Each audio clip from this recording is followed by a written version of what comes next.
Hello everyone, this is your host, Ms.Dria, and we are here live at the Lyric Theater for Lyric Live. Here with me, I have the legendary Mr. Jerry Rushin, former general manager of WEDR Hot 105 and 2 other radio stations. How are you? Terrific. Thank you so much.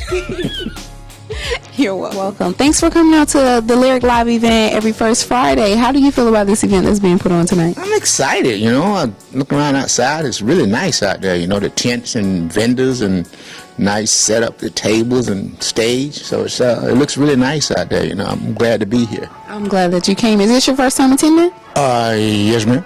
Okay. Likewise. Now, I'm aware that this year they've merged the vendors along with the Lyric Live event that happens here every first Friday. So it made the event just a little bit more bigger, which is pretty cool. Yeah. You know, my first time here, it looks like a great place. I remember Overtown over the years, the history here. So to be here at the Lyric Theater in this part of town is like terrific, you know, because I remember from back in the day, I used to come over here and party all over this section, over what they call Overtown, you know, so it's real cool. Okay. So are you looking forward to seeing anything or anyone in particular tonight? Well, like I've been here a few minutes and I've met like some people that just remember me from back in the day, and that I used to know and used to stop by the station when I was in this area in Liberty City. So a lot of these people I run into now, it's like, man, I was a little shorty. I used to come by the radio station, you let me in and you do this. But now they 40, 50 years old, but that's okay. It's all good, you know. So yes, it's just great, just meeting people that supported me for a lot of years, me and the radio stations that I operated here in South Florida. So that's what it's all about, you know. Okay. Mind if I ask you, what was it that inspired you to go into the entertainment industry? Well, it's like this. I wanted to sing. Actually, I'm gonna tell you what happened. True story. I was raised in Fort Lauderdale, so I come to Miami back in the early '60s for the Orange Blossom Classic weekend. So it had a lot of nightclubs and a lot of shows going on, and I saw a guy on stage. He had on a burgundy suit that was real pretty, and he had on like a pink shirt and a burgundy tie. And he had a blue spotlight on him, and he had a processed hairdo, and the guy looked real good, and the ladies was going crazy, and he was singing. So I wanted it did something to me. I wanted to be a part of that. But since I couldn't sing, I thought I'd become a disc jockey and just play the singer's music, you know what I'm saying? And it kind of worked out okay for me. Still can't sing, but you know, hey, it was good. It was a good 40-year run for me, so I enjoyed myself tremendously. That is excellent. I'm glad that many people have received you very well. Now, you're welcome. You're very welcome. Tell me, I hear that you're very active in the community. So tell me a little bit about what it is that you're doing out there. Well, normally people call and I try to accommodate them. They call me for all kinds of things. Last night, I was up in Fort Lauderdale at formerly the Sunrise Musical Theater. It's the Faith Center now. It's a big church now, but we used to do Barry White, Earth, Wind and Fire. A lot of shows we held up in that building. So we did a thing last night about gun violence and the police and the community, which was a good forum. It was a talk forum. So you do that kind of stuff, you know. I stopped by here tonight. I've done several panels on the violence, because right about now the country is hurting. The black neighborhoods are hurting the most. So you know, you try to do all you can do. I mean, I can't make a change by myself. It's going to take the powers to be. It's going to take mayors. It's going to take congressmen. It's going to take state representatives. It's going to take the president. So these people have to get involved. People of influence and affluence, they have to get involved to make changes. But so whatever come up, that's what I deal with. You know, I don't run from much, but I try to do whatever I can. That's excellent. I'm glad to hear that you're active in the community. Now, before I let you go, you've been in the entertainment industry for 40-so years. Please tell someone out there who's watching you right now one piece of advice you would give them, that, you know, someone who wants to follow your footsteps. Well, a couple of things. Well, one is you have to focus on whatever it is you want to do. Doctor, lawyer, Indian-chief, it don't matter. You have to be determined, and you have to be prepared to sacrifice. You know, chasing this business, trying to become a success in the radio business and the broadcast business, I gave up a lot. I had a lot of nice ladies that I met, could have had some wonderful wives, but I was busy. I was on a mission. I was dedicated. I was committed to trying to make it, you know. So, if you don't have that, you're going to get sidetracked. And young men in this business in particular, and young ladies, other people can sidetrack you. Young ladies can sidetrack a young man, and sometimes young men can sidetrack a young lady, or whatever can sidetrack you. But you have to focus and be committed to trying to be successful at whatever it is you want to do. Just be committed to it. That is excellent. I want to thank you so much on behalf of the Lyric Live event going on tonight, and on behalf of myself, I want to thank you for taking the time out to interview with me. It was a pleasure talking to you. Thank you so much, ma'am. My pleasure.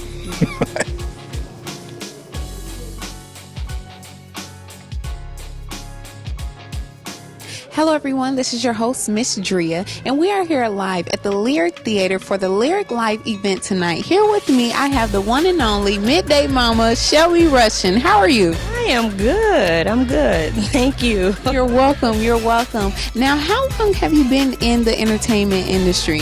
Wow. I've been in radio for at least 21 years. Let's just go with at least 21. Okay. So did you start out working for EDR or?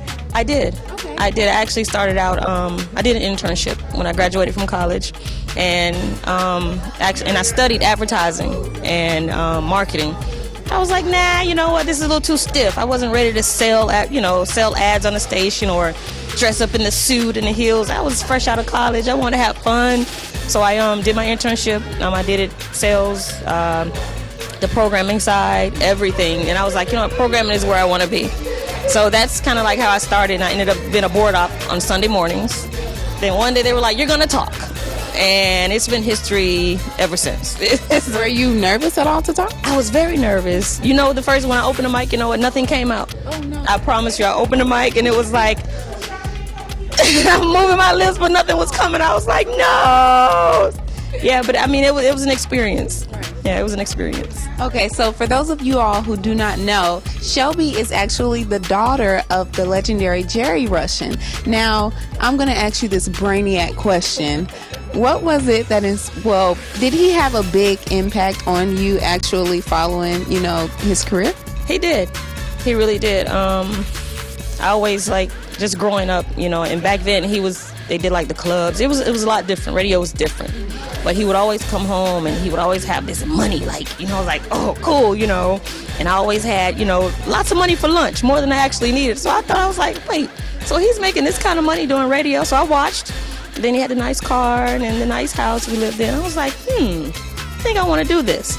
Didn't quite turn out the same, but I'm okay. But it's not like what I saw with him. So it worked for me. But yeah, he definitely had a great impact. And just being in the radio station, growing up as a kid, just seeing him, deal with people, and everyone always respected him. So I was like, I think I can do this. I want people to respect me in that manner when I'm older, that kind of thing. And I studied, like I said, broadcasting and advertising, and here we are. It worked out. Right. So being that you are his daughter, were you put on a pedestal when it came to you choosing this as your career? No. A lot of people would think that, but even with him, he was people have told me since that, he was like, if she doesn't earn it, then she doesn't get it. He never wanted anybody to give me anything, because of who I was, and I didn't either, and I think I proved myself. I wanted to work for it, because I didn't want anybody to ever say, oh, they just did this because she's or whatever. No, she's there because she earned it, so I always made it a purpose to kind of, just be on point with what it is that I do. Exactly. I do totally agree with you. Now tell me, what is it that you enjoy most about doing what you do? Interacting with the people. I love talking to different individuals. Can you imagine everybody's calling from, wanting to win tickets, wanting their music played, or just to say what's up. And everyone has a different personality, so I kind of adjust to that. So it's fun. It's like I'm playing different characters, trying to adjust to their personality or whatever it is that they may be calling for. So I just love interacting with the people every day. Yeah. Okay. So I want to thank you so much for taking the time to interview with me. What do you think about the event that's going on here tonight? First off, I'm loving it. This is my first time here. I'm not sure how long it's been going on, but when my dad mentioned it to me, I did some research. I was like, hey, it sounds cool. hey, and you're being honored, let's do it. I'm there. I'm going to go with you. So I think it's a great thing. I was here a while back for another event that happened here, but I hadn't been here prior to that. So I'm like, oh, we're back at the Lyric again. So some big things are popping down that way. Let's do it. I want to thank you so much for coming out to support your dad.